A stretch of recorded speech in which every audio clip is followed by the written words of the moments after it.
Hey guys, welcome back to Team 6K. This is Undead, and today we're going to be talking about Vendreads. Before we get into the video, make sure to go ahead and click the like and subscribe button. Check out the last video if you have not already.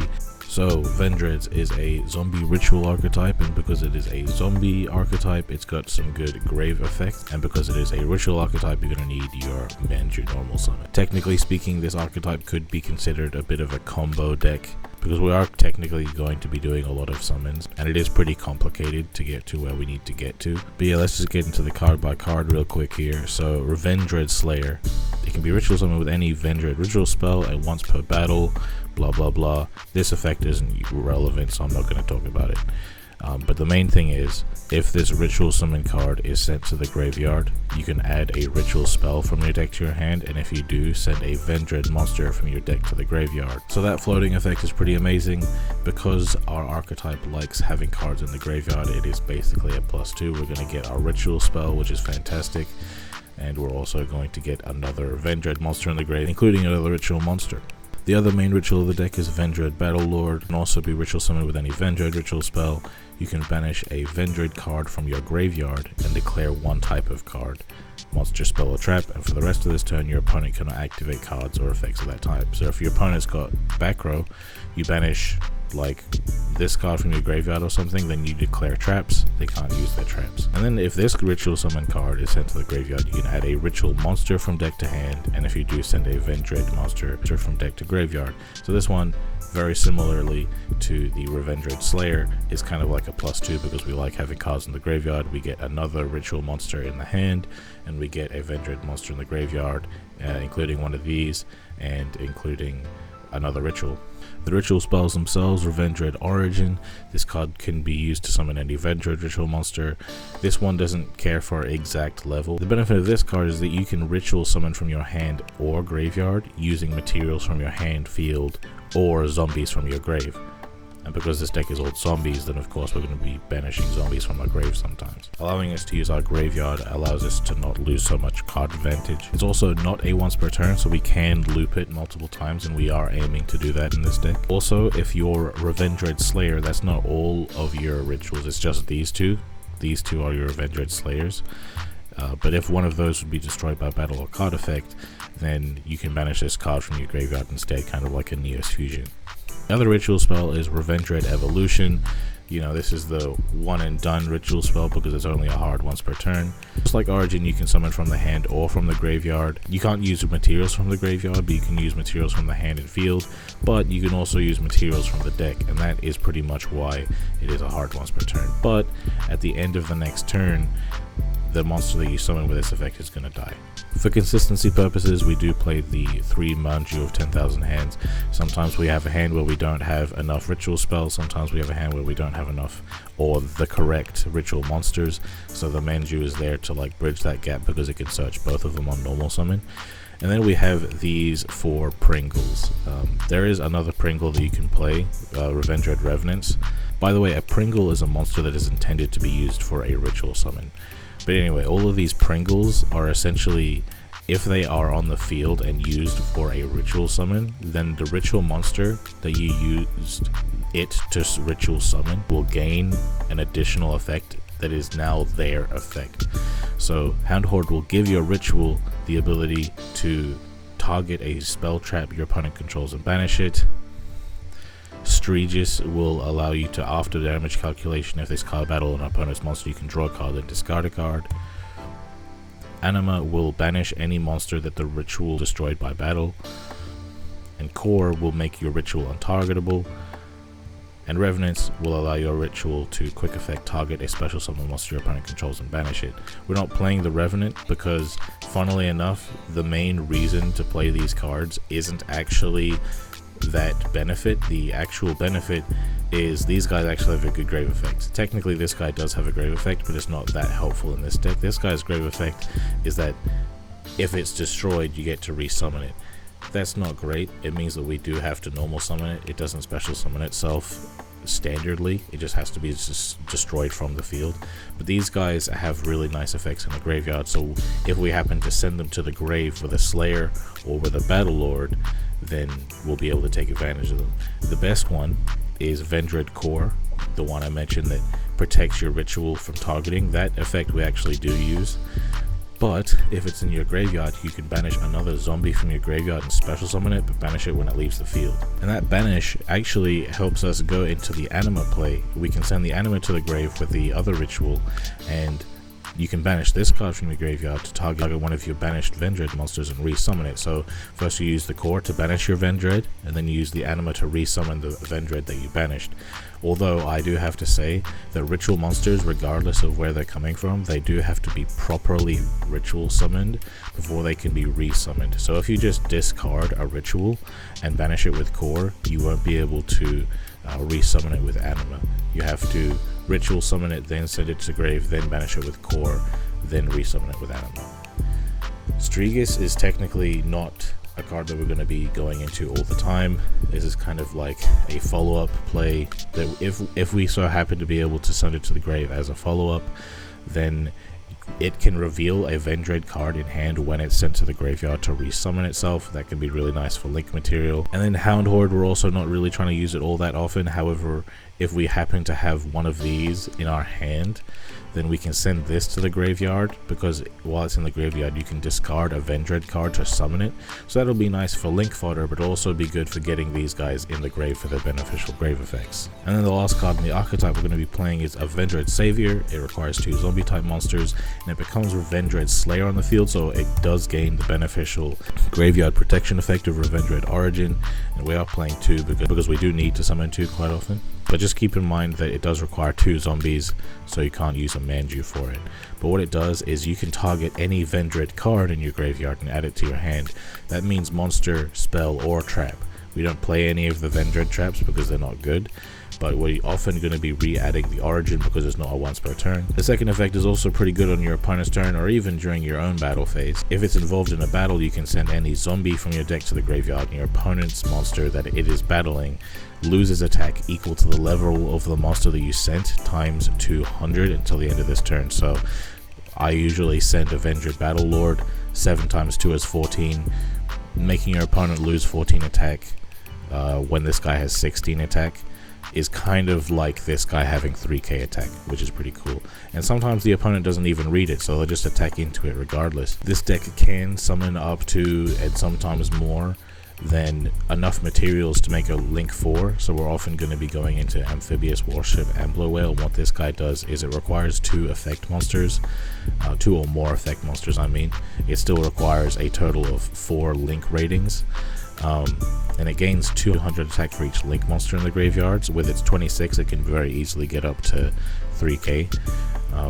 But if it's destroyed, you can target a link 3 or lower monster in either graveyard and special summon it.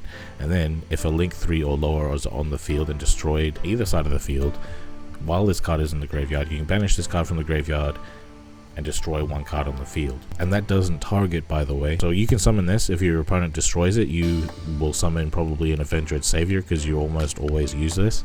Then if they destroy this, then the Ambler Whale will destroy whatever else they have so that you can survive a bit longer. You do have the other link 4, but this is better for a follow-up play. This is the Borrowload Dragon. It requires 3 or more effect monsters. We can do this in the combo sometimes, but anyway, neither player can target this card with monster effects. That's pretty relevant. And then once per turn quick effect, you can target a face of monster on the field. It loses at 500 attack and defense permanently, and your opponent cannot activate cards or effects in response to this effect's activation. But the most important effect here is at the start of the damage step. If this card attacks an opponent's monster, you can place that opponent's monster in a zone this card points to, that being bottom left or bottom right generally speaking, then take control of it and send it to the graveyard during the end phase of the next turn. So if your opponent has a monster that is really difficult to deal with, or you just need some help for going for game, you go into Borrowload Dragon, attack their monster, steal their monster so that it's no longer in the way, because this effect doesn't target, it doesn't destroy, it doesn't even remove it, it just yoinks it, you know what I mean? So it's a nice follow-up play. Can be done turn 1 if you need to though. Of course, we do have the Nightmare Unicorn, Nightmare Cerberus, and Nightmare Phoenix. They're just generic. They require 2 monsters of different names. If you happen to have a Manju of the 10,000 hands, you can link it off into the... It can be nice to get rid of the opponent's cards when you need to. It can also just be nice to go into these even if you don't need the discard just to be able to get the floating effects of a Battle Lord or a Slayer. Generally speaking though, we're going to be going into Vendread Savior or Vampire Sucker if we're doing that. Vendread Slayer's effects are once per turn, so if you can summon Vampire Sucker and Vendread Savior and you feel pretty confident that you can do that, that's pretty awesome, because Vampire Sucker, basically the only effect that's relevant here is if a zombie is revived, you get to draw a card, and sometimes your hand is going to be weird, the Sucker is going to save you. The deck though is pretty complicated. I will briefly go over the overall game plan of the deck and then I'll show you how to kind of achieve it. So basically what we're trying to do is we're trying to get the floating effect of Slayer off and the floating effect of Battle Lord off once each, because they are once per turns. And the Slayer will search a ritual spell and send either Core or Anima to the graveyard, and Battle Lord will search for an Executor when it leaves the field, and send either Core or Anima to the graveyard, whichever one Slayer didn't send. Generally we're going to go for Core first because that's the one we use first, and then Anima second because that's the one that can be used right after Core. And then we're going to use the Core to summon itself. Anima can resummon whatever, you know, the Core banished, generally a Battle Lord. And then the Core on the field, we can use Master of Rights level duplication to like make the Core's level 8 by revealing the Executor in hand, then ritual summon using the Core's material so Executor cannot be targeted by card effects. And the reason that's great is other cards you control on the field can't be targeted while this guy's on the field, and if Core's making him untargeted, it means that all of your cards are untargeted, including himself. Generally trying to get off the untargetable Executor feel here. But yeah, let's just show off how to get there. Okay, so before you start playing with your Avenger deck, there are some things that you need to check for first. The first thing I would say you need to check for is which rituals do you have available to you. Do you have Battle Lord? Do you have Slayer? Right? If you have Slayer, then you're going to be able to loop Slayer to basically search a ritual spell and send Avenger to the grave. If you have Battle Lord, you're going to be able to loop Battle Lord to search a ritual monster and send a Vendread to the grave. What we have here is Battle Lord. We don't have any way to search for Slayer here. Technically speaking, Battle Lord can search for Savior though. And then the other thing you need to check for is which ritual spells do you have. Evolution, cool. If you got Evolution, that's awesome. But at some point, you are going to need to have Origin. Generally, if you have one Origin, you're probably going to be alright. And if you don't have anything else, but you have a way to go into your Link 2, you're going to be alright. But generally, you're going to want to have 1 and 1, or ways to get to that. Slayer being one of the ways to get to it because it can search for it, right? So if you're only planning on going on Battle Lord, then you're going to really have to hope that you have ritual spells, because it cannot search ritual spells, but we happen to have a lot. But generally, here's the loop, right? Here's the loop. So we're going to use Evolution first, summon the ritual using itself as material from the deck, basically. So we have this on the field. I'm just going to use the effect real quick to banish this from grave. Call traps. The opponent can't use traps for the rest of the turn. They're not going to interrupt me. So this guy is properly ritual summoned. This guy isn't. And if the good way to check that is you click it in the graveyard, and if you see this icon here and it has the basically the banned symbol on it, then it has not been properly summoned, which means you won't be able to revive it and you won't be able to summon it again from graveyard.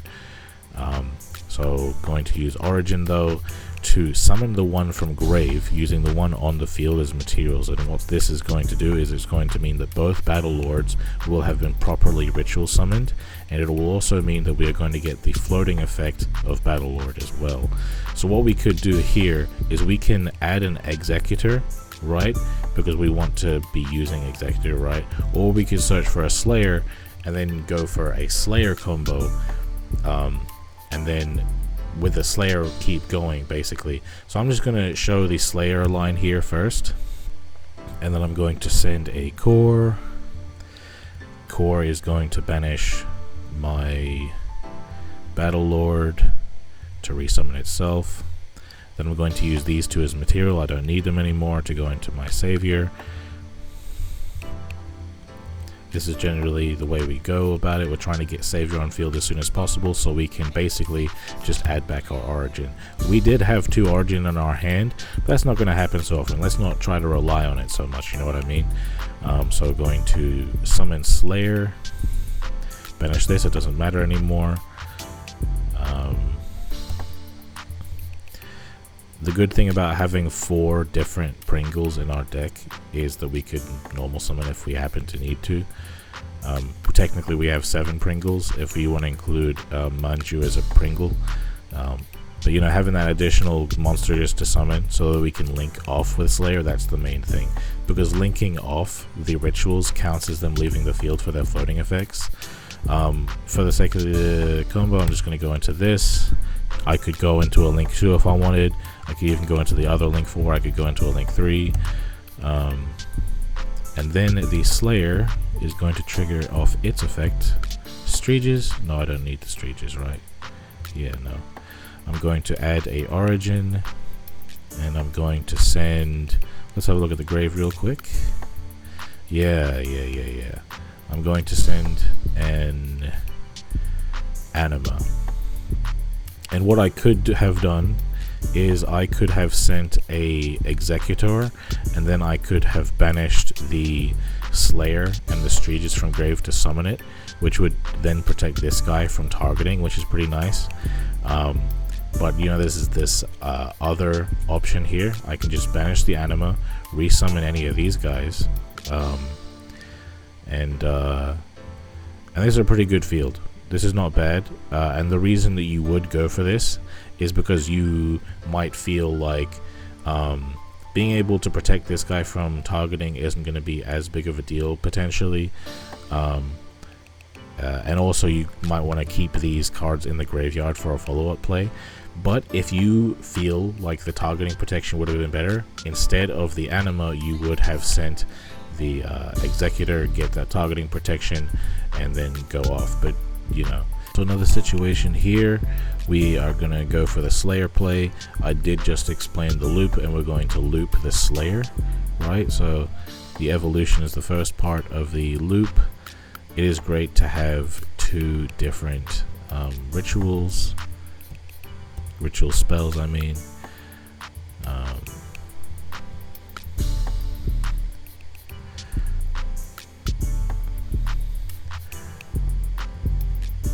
To have 2 rituals that have been properly ritual summoned. I'm going to be able to search a ritual spell here, and I'm going to be able to send whatever I like for the given situation. I could send a Battle Lord.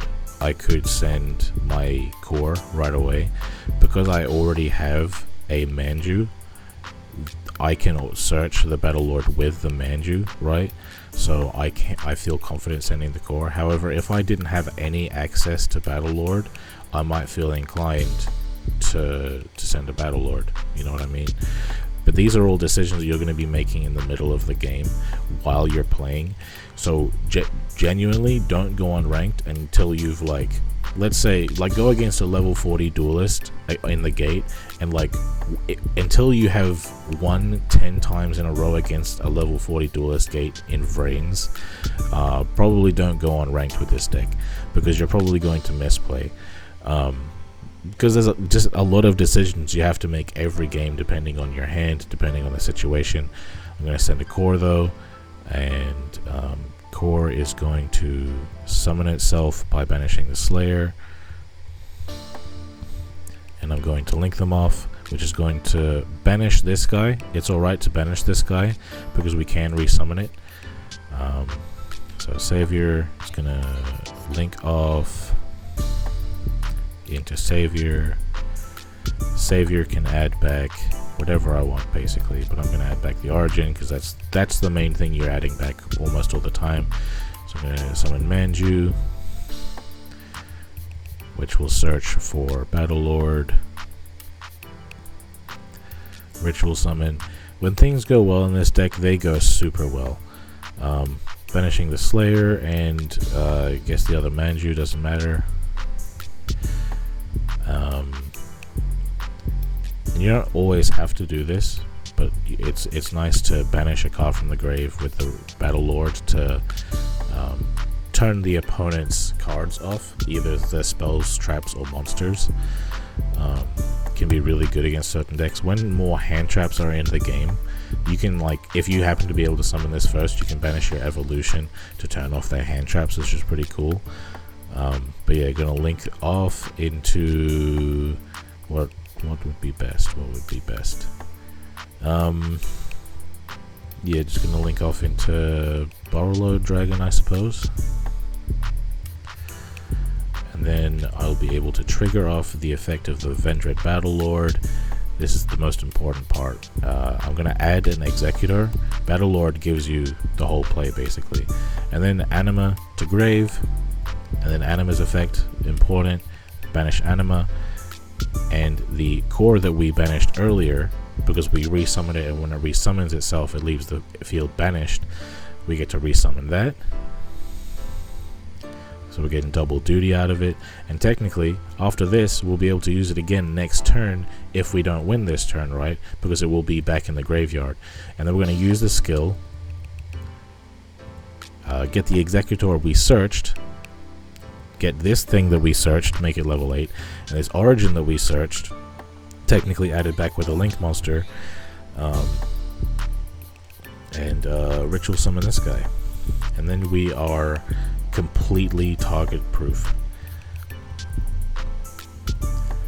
And we kind of have a follow-up play as well, because we can use core, banish something to resummon itself, you know, and if the opponent wants to destroy us, Vendread or Origin can also protect us. We have 2 of them, so the Executor will also be protected from destruction 2 times and is already protected from targeting, so that's a lot of protection to have. Generally speaking, we want all of our hands to be like full of rituals and ritual monsters. However, sometimes we get more Pringles. That's okay. If our Pringle happens to be Manju, even better, you know what I mean? But we have to decide what we're going to search for, right? So we already have 1 ritual spell. We have to decide what ritual monster are we going to search for, because we're not going for Executor, you know what I mean? Executor is not a starter, you know, it's basically like it's the boss monster. It's not what we're going into to make our plays. These 2 are the ones that we go into if we're trying to make our plays. So it's a bit of an awkward situation when we have to choose which one to go into, but you have to look at your hand to decide which one would be better. In most situations, you have to decide, if I go into this, can I get another ritual spell going?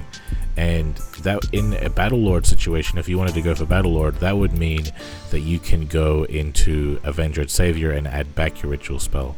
But if you don't think you can do that, you're going to have to go for Slayer and use the Slayer to search for a ritual spell, basically. So here we can use the Origin, we can summon the Slayer, right? We can even summon the Battle Lord. So here we do have these levels 1, 2, 3, 4, 5, 6, 7. So I'll search for a Battle Lord. And I'll show why. It's because the Hound Horde will be able to resummon itself. So I'm gonna summon the Battle Lord, discard the Hound Horde, and the should I? No, yeah, I'll get rid of this one, the one in the hand. The Battle Lord will be on the field. I will just Hound Horde will then discard the Executor. It doesn't necessarily have to be in hand all the time. You can summon it from the graveyard. Now we have 2 zombies on the field. Pretty epic, right? We can link them off. The Hound Horde will be banished, but that's okay. Battle Lord will then float and get us the other one that we didn't have. And send as well the core. The Savior will be able to add back our Origin. We can use the Origin, banish the Battle Lord. It was properly summoned. Oh, no, actually no, I'm trying to summon this, banish the Battle Lord, yeah.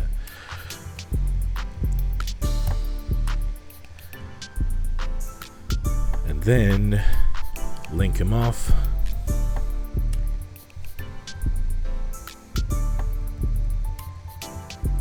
As you can see, with like a variety of different hands, we still link 4. It's pretty awesome. And funnily enough, we're not usually going into Borrowload Dragon. We're usually going into the other one for like floating and stuff. But yeah, gonna search for Origin.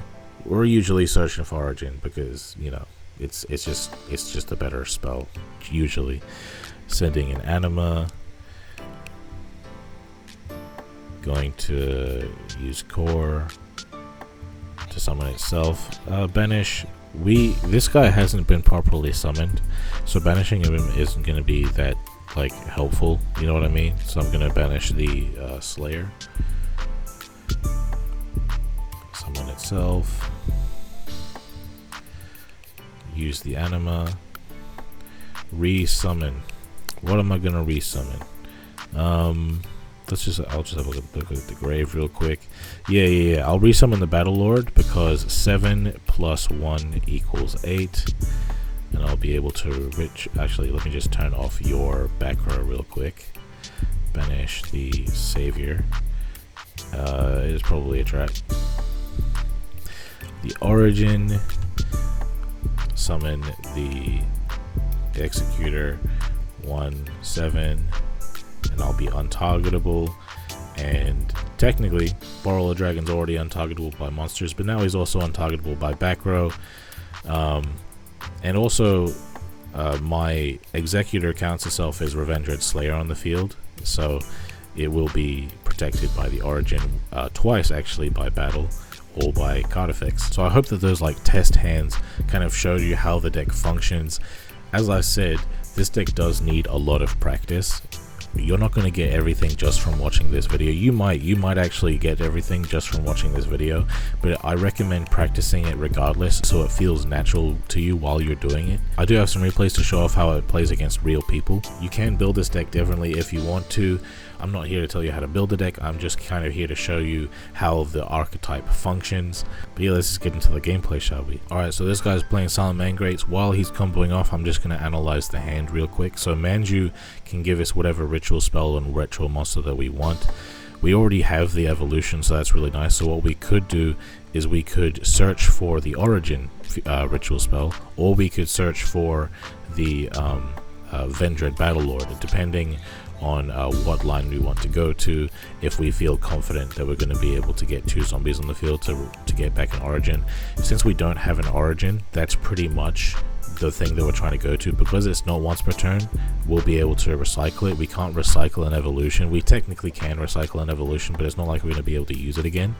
So that's kind of priority number 1 in my head as I'm playing. But I draw into a Battle Lord, which is great. It means that my decision making is a lot easier now. I can just search the Origin. I don't have to worry about whether I have one thing or the other thing. Evolution, gonna summon the Battle Lord. And I'm going to Origin, Battle Lord, summon Battle Lord. So now I have 2 valid Battle Lords. The Battle Lord is going to add my Executor and send a Core. I get to have 2 zombies on the field.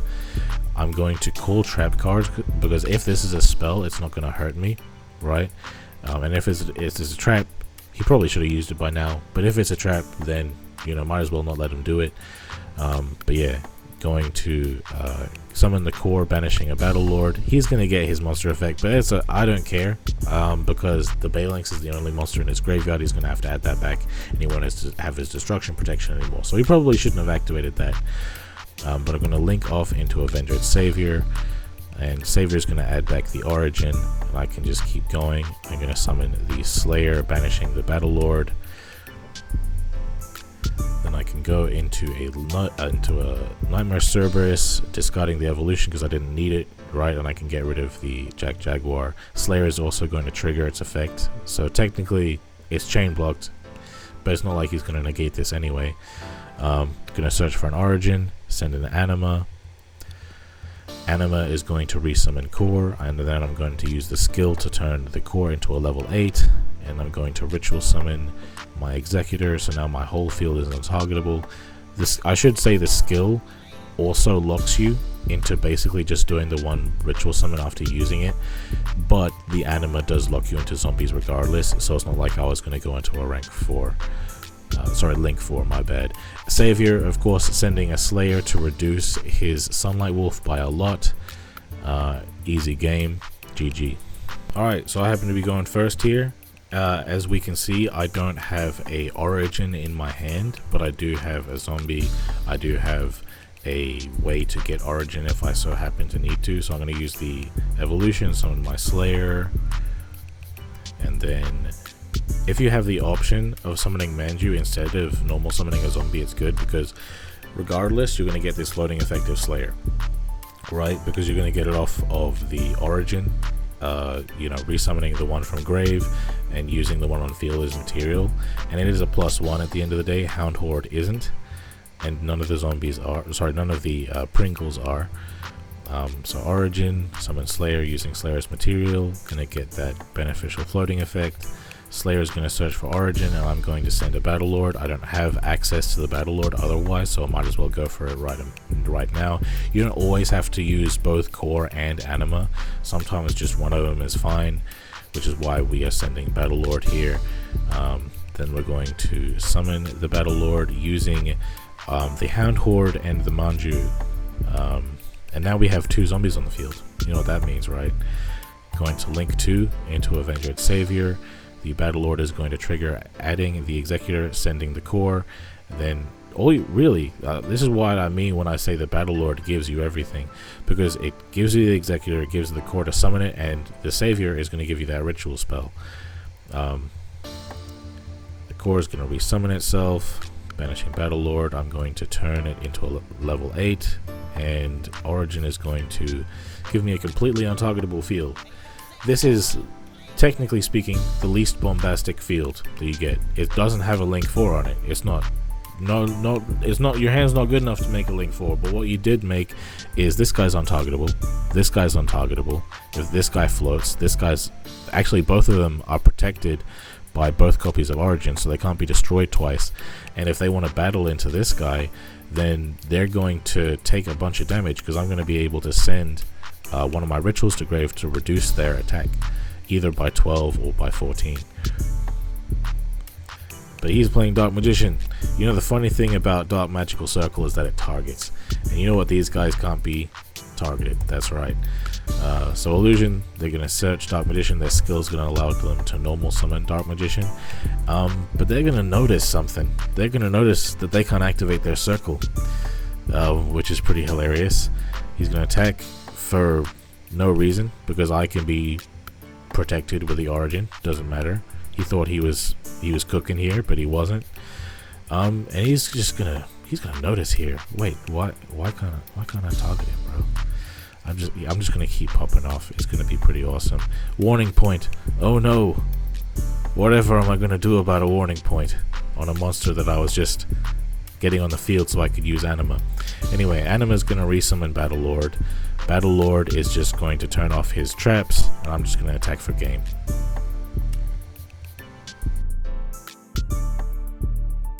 Alright, opponent's going first here. Our hand is a little bit awkward, I'm not gonna lie to you. Technically speaking, what we could do is summon Battle Lord using the evolution, using a Slayer in hand and one level 1 from the deck, but that would still be really awkward. So we're kind of hoping that our top deck is really nice. But yeah, we're going second anyway. The opponent's playing Amazons. Pretty annoying to go against, but there you go. He's gonna set 3 whole back row, and somehow we're gonna win. Thank God we opened an Origin. Suddenly all of our comms are solved, but it's not like it's hard. We play 6 Origin in our deck, right? Anyway, so we're gonna go for the Battle Lord. Going for the Battle Lord first with the evolution means that we can use the Battle Lord to banish the evolution to turn off his ability to use trap cards. So he can't even use Onslaught. He already has Onslaught face up, but because of the way Battle Lord works, Onslaught's banishing effect, if we battle their Amazon, isn't going to activate, because it is an optional effect. It's not continuous. it's continuously optional. Let's say that. Anyway, gonna do the loop, gonna send a core, pretty awesome. The core is gonna be our second zombie on the field to go into our link 2, which will add back the origin, and we already have 2 slayers, but it's okay, we can just banish the battle lord from grave. Link 3, oh shit, we actually are we locked into zombies? We might be locked into zombies. That's okay though. We're gonna get our floating effect off. We're gonna send an anima. Anima's gonna revive our core, and we're going to level duplify our core to make it untargetable, an untargetable executor. And we attack with the savior first because he can actually reduce this guy to 0 by sending a battle lord, and that's GG's. This is definitely one of the harder decks to play in Duel Links. It might be the hardest deck I've ever played in Duel Links. And I've played a lot of hard decks, as you might see from my advanced guide series. This deck's a lot of fun, but it's very hard, so be sure to practice it if you really like this archetype. But yeah, like the video if you like the video, subscribe if you're new around here, and we'll see you next time.